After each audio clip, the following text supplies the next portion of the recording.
Just quieten down, baby. Per capita export value. Library. Minister, are you embarrassed by your behavior today? There's a lot of bleeding hearts around. Do you have the fortitude or the gonads to stand up and come across here and say that to me, you son of a bitch? Just watch me. He certainly went too far, Mr. Speaker, when I saw him stick his tongue out. Contemptuous disregard. More than a slab of bacon talking here. The disappointment you also feel is my responsibility. I lost my temper. What is the nature of your thoughts? The word was F-A-R-T. Oh, Jesse, hello. Oh, Reese. This is Canadian Politics is Boring. I'm Reese. This is Jesse. Jesse, last episode we did a 9-minute intro before we got into the meaty content about Stephen Harper's, which I think is A, self-indulgent and B, alienating to new listeners. So I mean, do you know what like the podcasts are for? Is self-indulgent behavior, man. That's why we do this. Yeah, it's to encourage other people to start their self-indulgent behavior as well and scream into the void. Yeah, I mean, like Instagram was designed for boasty people or people with just oh look, I've got a abs, so and someone's like, I've got abs. This. You don't even know how abs work or what they're called. No, what we exactly. haven't done in a very long time, Reese, and I'm really sorry for our listeners who feel deprived about this. Is a little bit of ASMR. So right now in front of me, I have a bowl. Oh, I've got a Starburst. Right, and this bowl is some rice pudding with sprinkled with ground cloves. Here we go. I don't know if you can hear this.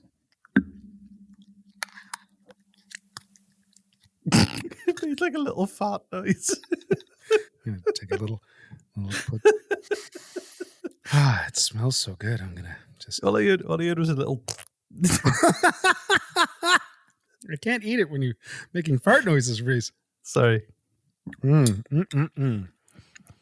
I'll be honest, we didn't really hear a lot of that. It doesn't sound as good as maybe you imagine in your head, but right. Listen to this Starburst. Well, sure. Okay, that's fucking disgusting sounding. You need practice of this ASMR stuff, man. I watch videos. I've taken courses. I've gone to ASMR conferences. Nobody talks. ASMR conferences. What's it called? What are they? It's just called Shh-con. Yeah. I got some good news. Starburst over. I got some good news. Your uncle, is it John Buchanan? John Buchanan, yeah. I'm in the middle of researching a great episode about a political scandal involving him. What? Yeah, we're going to do an episode in the future featuring your uncle. All right, he passed away just a few years ago. It's not a bad. It doesn't cast him in a bad light. Okay. I was going to say some family members might not be too happy if I. No. It's kind of the scandal is hilarious, but it doesn't like. There's some really nice stories about him too. Okay, good. I'll look forward to it. It's kind of more bizarre and funny, if you know what I mean, than anything else. He didn't try and suppress science or or pretend that people wanted to be in a band with him. Right. Okay. Well, no, I look forward to it. Being conservative back in the 70s and 80s was apparently dramatically different than being conservative today. They were Nazis. Right. And they probably didn't pretend pandemics didn't fucking exist. Do you have any idea how many of my friends have COVID or have been getting COVID? And like the world is Not like, it's me. fine. It's totally fine. Come on. Just come into the, it's fine. Everything's okay. Pandemic over. Even like the fucking, all the world's epidemiologists are like, this is not over. What is everyone doing? It was like, it's over. We're done. Like, It's like, they must feel like they're in, what's that film with Jim Carrey where he lives in a TV show? Truman Show. The Truman Show. Where like when he kind of realizes he's in the Truman Show and he's like he's going around trying to work everything out. It must be like that because everyone's just carrying on with their routine. And it's like, are we the only ones who know? And no one's listening to me. I think it must be like that kind of sequence when he's like, shit, everything is repeating itself and everyone's an actor. Yeah. But Well, anyway, before I tried to get it, but I failed. I didn't get it. I know that's you've got one of those. There are tests, there's studies happening right now because of people like you who have been easily subjected to it. I was definitely exposed to it for a good couple of weeks and up close, and you kept taking tests too. It wasn't just that you didn't have any symptoms. You took tests, and it was negative every single time. So there are studies happening right now for people like you who were exposed to it and didn't get it, and they're like, what is happening? What is going on with these people? And they're getting these people, and they're like taking some COVID in a Q-tip, and they're jamming it into these people's noses. So like, there's no fucking way their body, right? And there's no fucking way their body does not have COVID. Resurrected some Nazi scientists. That's the name of the group. Yeah. The resurrection. Except it's Nazi with 3 Z's, so it's a slight different. It's a different take. It's not exactly rebranded for a new age. Exactly right. So yeah. I honestly, my theory, the reason I didn't get it is just you don't get it if you're cool. So right. That's what I heard too when this all started. Just ask your local epidemiologist. Your friendly neighborhood epidemiologist. Mine's called Carl. What's your epidemiologist called? Dr. Foopface. Nice. Yep. He loves that name. Do you want to do an episode? Sure, fuck it. Let's do it. So we did Tuna Gate. I do. That was a very famous episode. And then we did Wolfgate. Oh, I see where you're going. Okay. All right. Well, I've got a new gate. All right. Cucumber Gate. Well, that just rolls off the tongue now, doesn't it? Cucumber Gate. Is that better? Yes, but only if you add music and sound effects like you did for the others. I'll see if I have time. Okay. Like in when I count to 3, on the count of 3, either I will have done it or we'll just have awkward silence. I'll sing Cucumber Gate, but in like a really high pitched sort of echoey in the background sort of thing. Okay, ready? 1, 2, 3.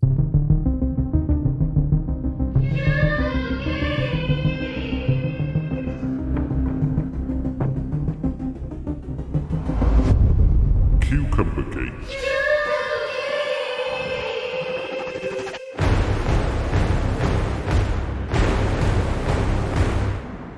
Nice. Well, I definitely got to do something with that. That was great. Thanks. So the year was 1989. I missed my calling. Yeah, it did. The back-in vocals of 80s rock you could have done. So the year was 1989, and this is from an article I found written by Kathy White from Maclean's magazine. And it was about the fact that Charles Power, who was the agriculture minister in Newfoundland, resigned from Premier Brian Peckford's cabinet.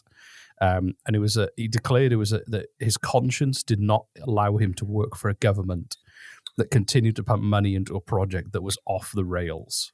And it was all about cucumbers. Okay. Sorry, I'm eating a giant spoonful of rice pudding and frozen fruit. Yeah. So Newfoundland, looking to diversify his economy and kind of branch out into like new industries, not famous for cucumbers, but they invested $22 million. And this is 1989 money, which means, with inflation, that's probably like 30 billion. And it was a $22 million cucumber growing complex operated by Calgary businessman Philip Sprung and his family on 8 acres of land near St. John's. Would you quit a job over this? So, okay, I don't know. I haven't heard of it. What's going on yet? But a 22 million cucumber investing like farmland. I don't know. It makes sense because like Cape Breton and Newfoundland has been known it's difficult to export anything out of there. They tried like call centers. They tried. At one point, NASA even thought about like putting a space station there because it was really good for the orbit and such. A good place, not good for the orbit, a good place to launch from is what I meant. But that didn't happen. If it was me, I'd put the space station in space. But I mean, Newfoundland's good too as a backup. Launching station. Okay. I say with a mouthful of rice pudding. How does anyone take me seriously? Yeah. Why am I not floating? You're in Newfoundland. So this company, Charmar Holdings. Hold on, what? Charma Holdings Limited was the name of the company. Charma. Charma. Hello, I'm from Charma Holdings Limited. You sound like, you know what this sounds like? You sound like the villain from Indiana Jones and the Temple of Doom when they're chanting when he's plunging his hand into some dude's chest and pulling out the heart. And not a lot of people realize they filmed that in Newfoundland. Right. Yep. There you go. Yeah. That's where they got doubled as India. Chamaha. So Charma Holdings Limited, they asked the government for financial support because they had this kind of plan of a series of like high tech innovative greenhouses, and they claimed the greenhouses significantly accelerated plant growth by combining a specially designed biophotic fabric covering, which enhanced sunlight with a sophisticated hydroponics process. So hydroponics, growing plants without soil by bathing the roots in nutrient-rich kind of solutions. I actually didn't know that hydroponics didn't use soil. That's new. Yeah, it's just like if you're going to do it in space, in your space station in Newfoundland. And according to Sprung, the company had spent $35 million in 10 years developing the high-tech greenhouses, and now they were looking to license the rights to interested parties. And he predicted he could grow 6.7 million pounds of cucumbers and tomatoes in the first year and increase to 9 million pounds by the fifth year. However, he offered no concrete or independently verified evidence that any of this could be achieved. That's fucking hilarious. What was this guy's name again, and where was he from? He was from Calgary, and his name was Philip Sprung. Philip Sprung. I mean, that does sound like a cartoon character. He does. It's like the monorail guy from The Simpsons, right? Yeah. Cucumbers. Anyway, that was the first Simpsons episode written by. No, it wasn't. What's his name? What's his name? The guy, the podcaster you said is the best podcaster in the world. Oh my God, Conan O'Brien. I think that was the first Simpsons episode he was a writer on. Was the monorail one? Oh wow! Oh, that's fucking cool. I could be wrong. If I'm wrong, you get to punch me in the face. He basically Sprung claimed that he'd been doing this since 1985, but he didn't have any. Hold on, sorry, just processed what you said. Conan O'Brien. By processed, you mean typed into Google what you just said? No. First, was there appearances? I'll have to look this up later because I'm just researching and burping into the mic, and that makes for good podcast. This is just good dead air. Yeah.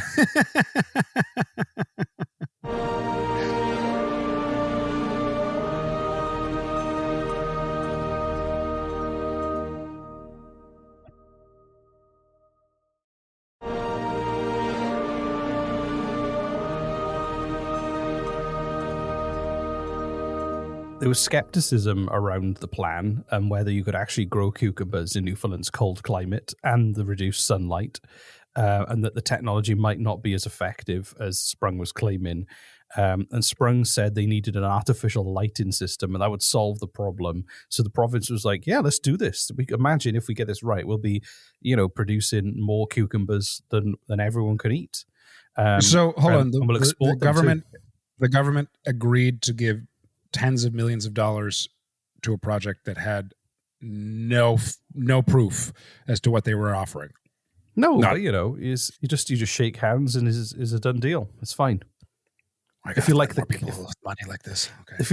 I like the cut of your jib. Here's a lot of money. So the province, in the end, at the point when the agriculture minister resigned, they put like $17 million into the project. And the agriculture minister said, the straw that broke the camel's back was when I learned that the Sprungs are sending $7,000 a day to keep an empty greenhouse lit so that snow would melt and not cave the roof in. So at that point, they weren't growing anything. They just needed to keep it warm so it wouldn't fall apart. So hold on, okay, here's what I don't understand already. So perhaps his newfangled, tech of growing things faster with what's this What's it called again? Hydroponics. Hydroponics. Thank you. Maybe that was bullshit, but from what I understand, hydroponics is very real and it works quite well. So like, why couldn't they grow anything? Like it's, from what I understand, you could like, they can grow it in space. You can definitely grow hydroponically grow things in Newfoundland. That's fine. It's not a fucking dead zone, a radioactive wasteland. I mean, I haven't been there in a while, but I'm assuming it has, it hasn't become that. I think they claimed it could grow a lot. I think biophotic fabric was the thing that was innovative, and I think they just massively did they not grow anything? They did, but I think what they thought how much they could grow, the volume of what they could grow to make it viable economically, versus the cost of running it, were just wrong. They didn't there was no really good cost analysis to say this will work and it won't cost. We won't have to leave the heating on full all the time just so it doesn't explode. Right. So Newfoundland, because cheap land, I'm guessing, didn't take into effect how fucking cold it is up there. And how little sunlight there was. Well, if it's artificial lighting, I'm assuming you don't need. No, I know, but they'd have to bring the greenhouses were supposed to use a mixture of natural light, but he was like, "Hey, we'll just put more lights in. It's fine." And then what happened was they then had to sell the cucumbers at a loss. So in the summer after their first growth, they were selling Newfoundland cucumbers in Nova Scotia for 59 cents, which was 51 cents lower than the production cost. Oh my God. When they got to a point of at their peak, they were producing 75,000 pounds of cucumbers per week. And then suddenly it all sounds amazing. And then suddenly it started, they all died for no reason. All the cucumbers died. What? There was some kind of disease got into the plant and killed all the cucumbers, which is just bad luck.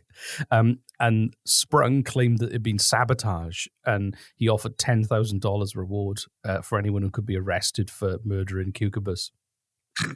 And? No, well, people seemed... the agriculture minister claimed that it was... He said the claim is similar to what comes out the back end of a certain agricultural animal. Which is good jokes from an agriculture minister. That's top notch there. Yeah. I'm assuming he meant shit from a bull, not droppings from a sheep. Keep going. What else could it not be? Give me more examples. Tiny chicken feces puddles. That is an awesome punk rock band name. Just saying. Tiny chicken feces puddles. Like if anybody out there is starting a punk band and they're like, we need a name, and I don't know what our name is going to be. Tiny chicken feces puddles. It's perfect. Yeah, I can't think of a better name. Solid name. So you're welcome. I think we can shut this podcast down now. We've served our purpose and we've given back. I think we can end our lives too. This is why we brought you. We're done. There's no more reason to exist. It's fine. Johnny, at the end of this story? Before I kill myself? Yeah, sure. So the greenhouse, the Premier, Peckford, it became a huge disaster. It snowballed into a huge disaster. And negative press kind of just kept piling up. And the opposition parties managed to really kind of talk about the waste of taxpayers' money. And the Premier's popularity just started to vanish, especially because they were making cutbacks in hospitals and schools at the time while blowing all their money on cucumbers. And then the cucumber company... Hold on. Did they say why cucumbers? Seriously. Why not? Well, could they not think of perhaps a more popular vegetable? They have got milk. The tagline is cucumbers. Why not? I could probably think of various reasons, but please continue. In the UK, they used to have a saying, "Go to work on an egg." It meant eat an egg, don't ride one.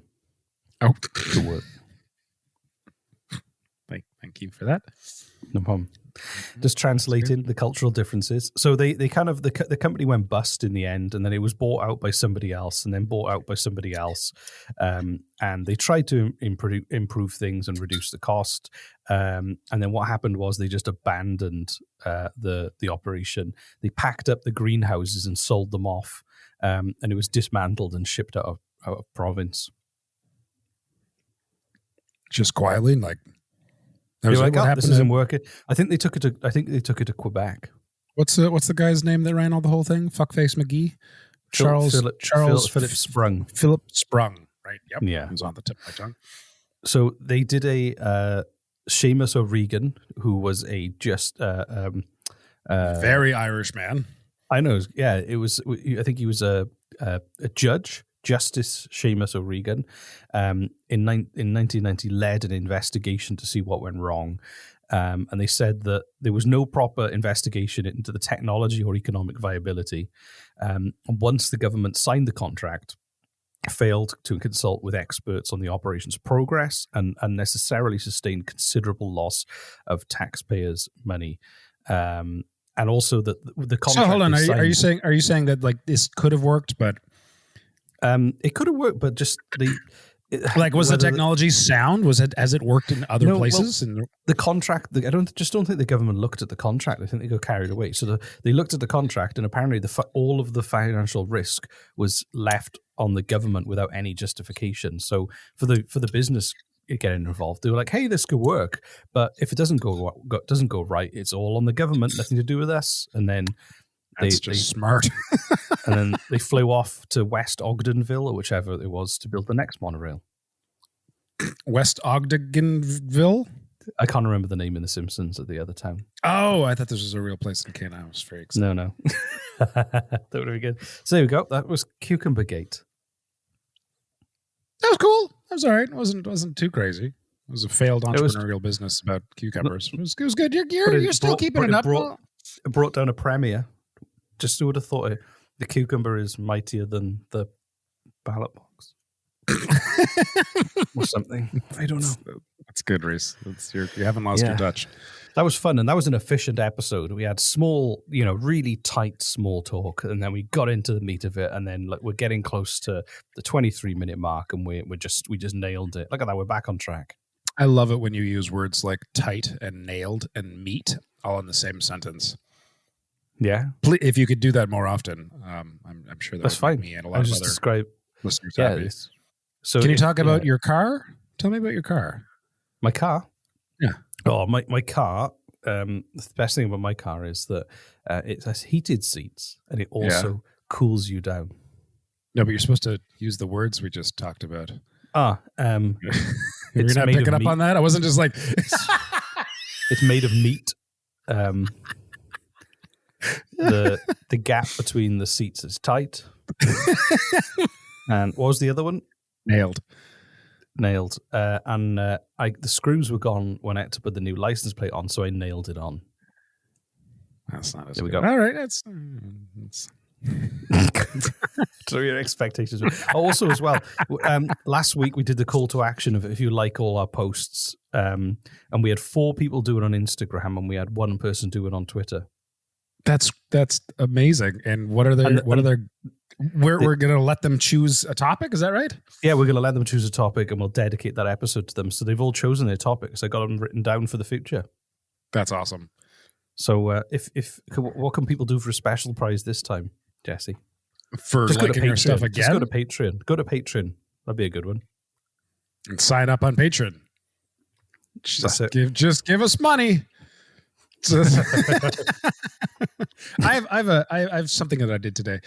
There's a YouTuber called Max Fosh, and he's quite funny, and he does these little things like, okay, I understand now why you don't like me doing ASMR. You do it horrible, really gross. Yeah, but I do it classy. Like you purposely are trying to make me throw up a little bit. No, sorry, I didn't mean to interrupt your story.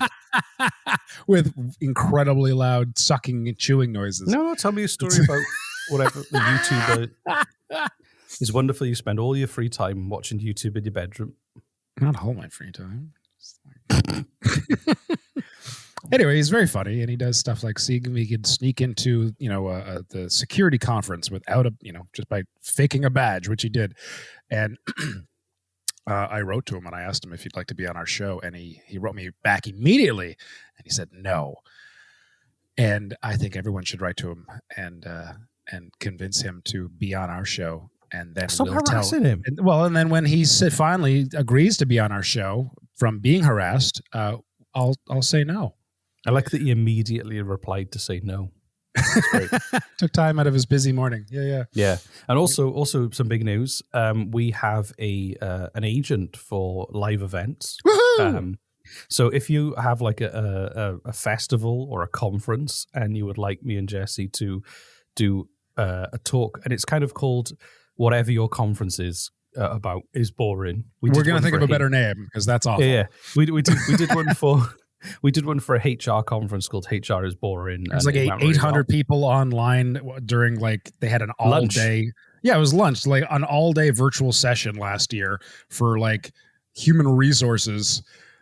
Just super fun. And then they had us on for like the halftime intermission show. And it was actually really fun. And Reese taught them about how human resources is boring, which wasn't hard.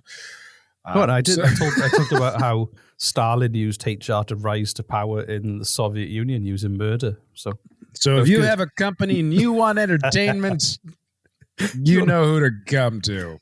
Yeah, so if you go to our website, the CanadianPoliticsIsBoring.com, there's a book us section, and then you can reach out, and if you want us to come and maybe you're in the cardboard box industry and you want to do cardboard boxes is boring, or you pump crude oil out the ground and you want to do crude oil is boring, we'll write a bespoke show and record it for entertainment of people.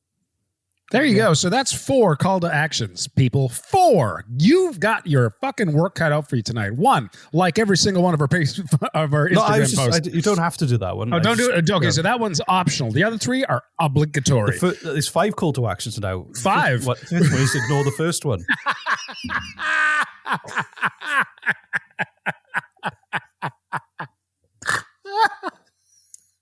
We like giving really complicated call to action. And if you don't know what to do yourself, then just look after yourself. That's number 6. Make a sandwich. Just have some you time. Yeah, that's always good. So that's 7. Yeah, there you go. Okay, that's good. Yeah. All right, I think we're done. Yeah. Bye. Bye, everybody.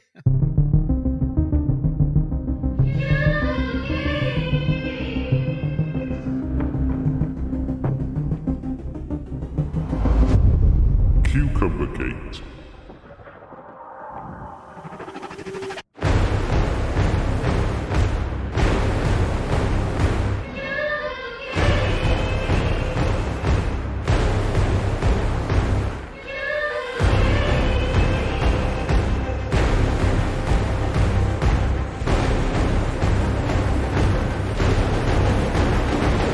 Cucumber Gate.